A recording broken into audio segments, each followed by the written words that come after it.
una pequeña introducción. Hola, muy buenas. Mi nombre es Fabián Nieto y en el día de hoy voy a hablar en este video sobre la teoría de conjuntos. ¿Qué es la teoría de conjuntos? Le voy a dar una pequeña introducción a lo que es ella. Antes de darle la introducción, quiero que miren el índice, es decir, todo lo que voy a hablar en el video, que es la introducción a los conjuntos, operaciones básicas, diagramas de Venn, subconjuntos y conjunciones, conjuntos especiales, teoremas fundamentales de la teoría de conjuntos, teoremas de conjuntos, lógica de predicados y teoría de modelos. Ahora sí, introducción de conjuntos. La teoría de conjuntos es como una forma matemática de organizar y clasificar cosas. Nos enseña a crear conjuntos, a relacionarlos entre sí y a estudiar sus propiedades. Es como un juego de construcción, pero con reglas matemáticas y nos ayudan a entender el mundo que nos rodea. ¿Cómo se forman los conjuntos? Por enumeración.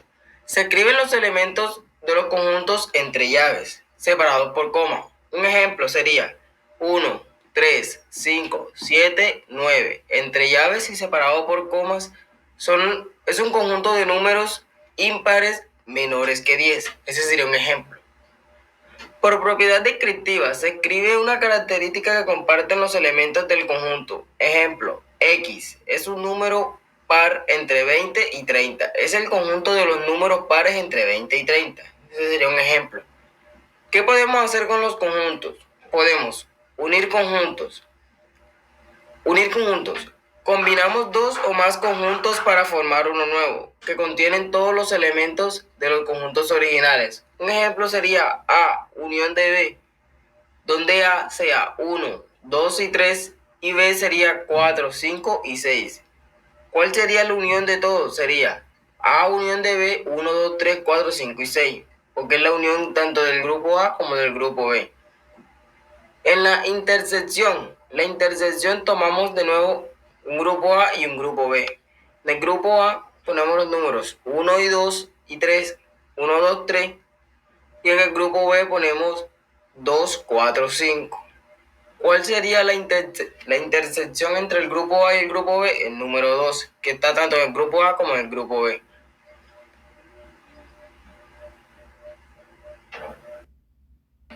Pasamos a lo siguiente, que es operaciones básicas de conjuntos. Las operaciones con conjuntos, también conocidas como álgebra de conjuntos, son herramientas matemáticas que nos permiten combinar, manipular conjuntos para obtener nuevos conjuntos de propiedades específicas. La operación básica de los conjuntos son la unión. Como ya lo había dicho antes, que la unión son dos tipos de conjuntos A y B presentadas entrelazadas con la letra U. Es el conjunto que contiene todos los elementos que pertenecen a A o a B o a ambos. Un ejemplo, como lo mencioné en la diapositiva anterior, si A tenemos 1, 3 y 5 y B tenemos 2, 4, 5, entonces la A unión de B sería 1, 2, 3, 4, 5. Tiene varias propiedades que son la conmutativa, la asociativa, la ley del universo, la ley del elemento absorbente, la ley del elemento vacío.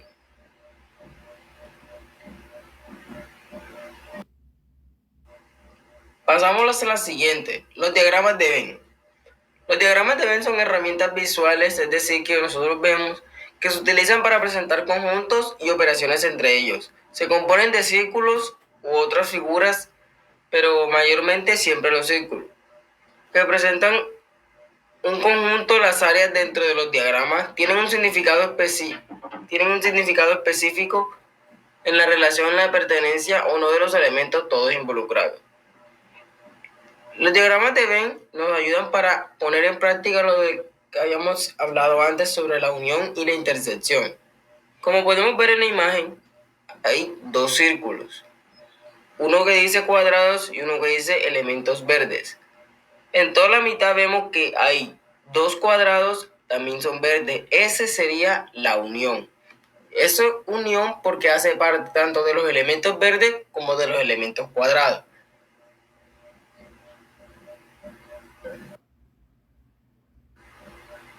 Pasamos a la siguiente, que sería subconjuntos y conjuntos equivalentes. Un subconjunto de A, notado como A, CB o BCA, es un conjunto que contiene todos sus elementos pertenecientes al grupo A. Es decir, cada elemento del B debe estar en el A. Hay tipos de subconjuntos. Están subconjuntos propios. ¿Qué es un subconjunto propio? Es aquel que contiene todos los elementos pertenecientes al grupo A, pero es diferente de A en todas las palabras. B, tiene menos un elemento que no está en A. Subconjunto igual. Un subconjunto igual es aquel que contiene exactamente los mismos elementos en el conjunto original A. En otras palabras, A y B son idénticos. Un ejemplo de esto sería A, que en el subconjunto A está 1, 2 y 3 y en el subconjunto B están 1 y 2. Son subconjuntos de A, pero B también es un subconjunto de A que no contiene el elemento 3. Ese sería un ejemplo. Conjuntos equivalentes. Dos conjuntos A y B se consideran equivalentes si tienen la misma cardinalidad, es decir, la misma cantidad de elementos. En otras palabras, existe una biyección, una función 1 a 1 sobreyectiva entre A y B, que emparejan cada elemento de A con un único elemento de B y viceversa.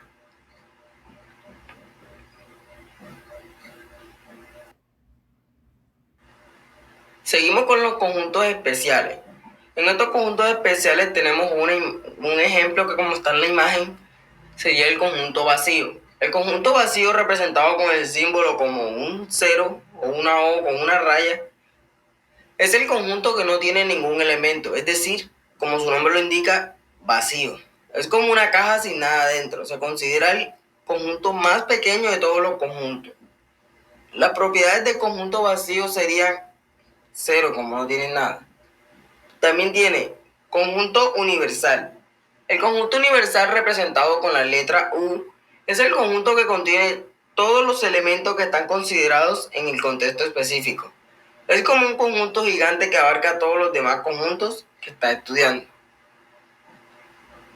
Los dos conjuntos A y B se consideran distintos. Esos serían los conjuntos disjuntos. Dos conjuntos A y B se consideran disjuntos si no tienen ningún elemento en común. En pocas palabras, que son polos opuestos que no se atraen, que no son diferentes uno del otro. Ejemplo de esto sería, si en A estuviera 1, 2 y 3 y en B estuviera 4, 5, 6, serían disjuntos porque no comparten nada y son totalmente diferentes. Pasamos a la siguiente, que son teoremas fundamentales de la teoría de conjuntos. Tenemos una de las principales, que es la teorema de Cantor. El teorema de Cantor establece que la cardinalidad, o sea, la cantidad de elementos de un conjunto, potencia PA, es siempre mayor que la cardinalidad del conjunto original. En pocas palabras, no existe una biyección entre un conjunto y su conjunto potencia. Un ejemplo de esto para que se les haga más fácil. Si A es igual a 1,2, entonces PA es igual a 1, 2 y 1,2. La cardinalidad de A es 2, mientras que la cardinalidad de PA es 4. Consecuencias de esto. Existen diferentes tipos de infinitud. La cardinalidad del conjunto de los números naturales, o sea, n, es menor que la cardinalidad de conjuntos de los números reales, que a su vez es menor que la cardinalidad de conjuntos de partes de los números reales. No se pueden enumerar todos sus conjuntos. Tenemos el teorema de la unión.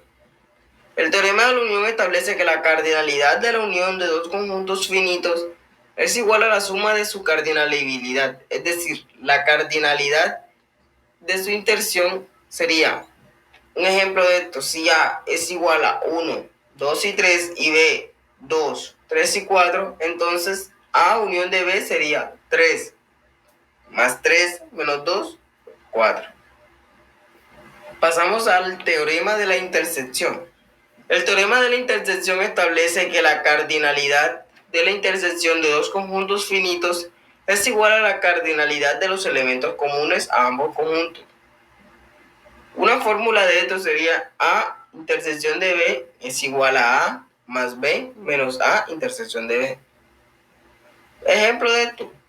Si A vale 1, 2 y 3 y B vale 2, 3 y 4, entonces A intersección de B sería 3 más 3 menos 4.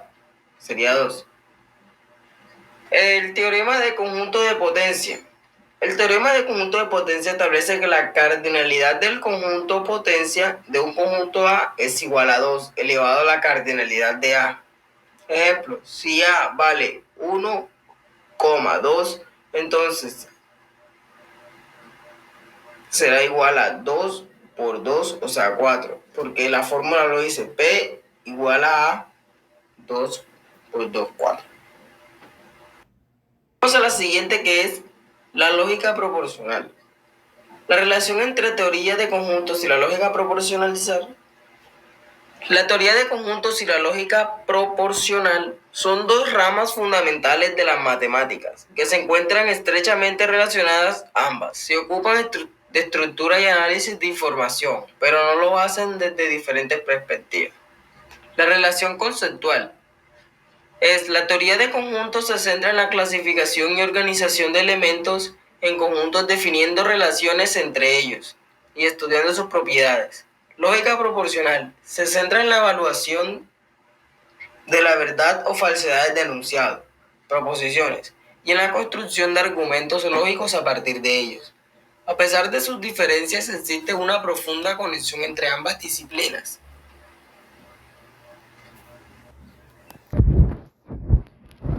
La lógica proporcional se puede utilizar para expresar relaciones entre conjuntos y sus elementos. La teoría de conjuntos proporciona una base conceptual para la lógica proporcional, permitiendo una representación visual y manipulable de todas las proposiciones. Representación de proposiciones como conjuntos. Cada proporción P se puede presentar por un conjunto A, donde elementos de A representan un caso en los propósitos de la verdadera. Un ejemplo de esto para que me entiendan más. Si P, es decir, llueve, es el conjunto A, A podría ser el conjunto de todos los días en los que realmente llueve. Un ejemplo, si P es igual a llueve y Q es igual a hace sol, entonces no P sería no llueve y A serían los conjuntos de días que no llueve. Así, y P y Q, entonces si llueve y hace sol, la intersección sería conjunto de los días que llueve y hace sol. Y ya por último, la teoría de modelos. La teoría de modelos es una rama de la lógica matemática que se ocupa en interpretar estructuras matemáticas abstractas en otras estructuras más concretas. En otras palabras, busca dar significado a sistemas formales, definiendo relaciones entre sus elementos y conectándolos con conceptos del mundo real. Un ejemplo de esto, una oración de lenguaje natural sería: todos los perros son mamíferos. Traducción en lenguaje formal: perro es igual a mamífero. Interpretaciones. Una vez que la oración se ha traducido al lenguaje formal, se necesita una interpretación para darle significado a esa interpretación. Define el dominio de discurso, el conjunto de objetos sobre los que se habla y asigna diferentes a los símbolos formales. Un ejemplo, dominio de discurso: conjunto de todos los animales en el mundo. Significado: perro, perro es un perro. Significado de mamífero: es un mamífero. Enunciados categóricos. Los enunciados categóricos son aquellos que afirman o niegan una propiedad de distintos o algunos miembros de conjuntos. Se pueden clasificar en 4 tipos. Afirmación universal. Afirmación universal: todos los S son P. Negación universal: ningún S es P. Afirmación existencial: algunos S son P. O negación existencial: que no hay S que sean P. Y bueno, ya con esto me despido. Espero que les haya gustado el video y que me hayan entendido. Cualquier cosa, pregunta. Muchas gracias.